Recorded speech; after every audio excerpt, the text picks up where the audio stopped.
Thank you guys so much for tuning into this Hit Chat Chit Chat podcast. Really quick before we get into it, I apologize on the delay. Normally we get these out, the sneak peek on Tuesday, full episode on Wednesday. This week, unfortunately, with some changing that's going on over here at the barn and some actually new exciting features that we're going to be adding to the podcast, switching from just a regular podcast to one that's actually hosted by Anchor. Anchor is a podcast system that's going to allow for people to subscribe, donate to the podcast. So if you guys are liking what you guys are getting out of Hit Chat Chit Chat, I will not be making a subscription base. Anyone is interested in being willing to help donate, helps cover microphone costs, other subscriptions and stuff to help keep growing the podcast, as well as me taking classes to help editing and doing a little bit better on the production side. We have merch that is live right now. As you guys can see, is on the website, rbibaseballllc.com. We have Black Friday deals going on, and we also are getting a Hit Tracks is going to be here at the barn in December. Without further ado, let's get into it. Today, I have another amazing special guest. We have Jared Smith of Bob Jones High School Baseball. Appreciate you so much for coming on. Yeah, my name's Jared Smith. I'm the head baseball coach here at Bob Jones High School. We're a 7A school in Madison, Alabama. You know, we got about 1,900, 2,000 kids, 9 through 12. This is my, I believe, 14th year coaching. It's my 7th year at this high school. Started in Tuscaloosa, Alabama, a high school there. I was assistant for 5 years. I went to South Alabama to Dothan High School as a head coach for 2 years. Now I'm in North Alabama. So kind of been all over the state of Alabama. I've been coaching for 13, 14 years now. My dad's also a high school baseball coach in the state. So that's kind of how I got started or wanted to be a baseball coach. So he's been a coach for close to 20 years in the state of Alabama. We get to play during the season, so that's cool too. I teach math during the day, and we have baseball kind of intertwined in that during the school day. And after school, we're able to do our stuff. It's been a good career, about halfway through 25 years, I guess. So far, so good. My career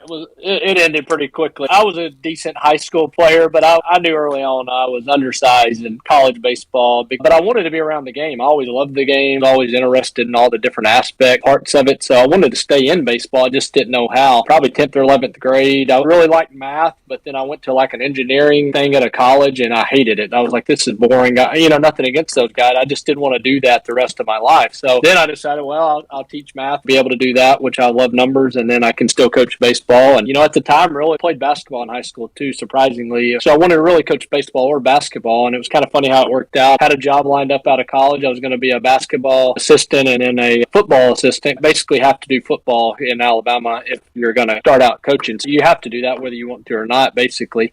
Anyway, I was going to do basketball, and that fell through at the last minute. Funny how things happen. I got another job, and they needed a baseball assistant, so I went that route. It's been awesome ever since. So I was almost, I guess, a basketball coach. I don't know if that had been a good one, but I almost went that route for sure. We're limited within our rules. Now, our rules are we get 2 hours per week for 10 weeks in the fall. Well, we have 60 players, 9 through 12. We have 3 teams of varsity, JV, and freshmen. When you start working with one kid, the clock starts ticking. We had to be real strategic on, as a coaching staff, how are we going to best use 2 hours per week? Do we want to go scrimmage for 2 hours? Well, that's 60 guys. You may get 2 or 3 at bats. We got 2 fields. We didn't really have the coaches to do that, and we probably didn't think the kids were going to get enough reps to be worth it in the fall. So we made some decision. Our coaching staff met, and we said, let's do all 60 of those guys. Decided, let's put them through some skill work, because in the fall, we try to kill the weight room, bat speed training, throwing as hard as we can throw, hitting as hard as we can hit, speed training. All that stuff we develop in the fall, where in the spring, we can just kind of maintain that and hopefully carry over what we did into the season. So we divided kids into 4 groups. We have 2 infield groups, 2 outfield groups, primarily a varsity group and a JV freshman group in each group. They're a dual guy. We kind of swap them every other week or so. And then we just came up with what we thought was important. Developed 4 stations. We're blessed with an indoor hitting facility, an outdoor hitting facility. We also have a turf infield and on our regular field. We decided to do indoor hitting station. We have 4 cages there, an outdoor hitting station with 4 cages, and then put 2 defensive stations on the game field. We did the infield on the turf. So we divide them into 4, anywhere from 12 to 14, 15 guys. And we have 4 coaches we only have 4. Hopefully some high school coaches will listen to this. We only have 4 coaches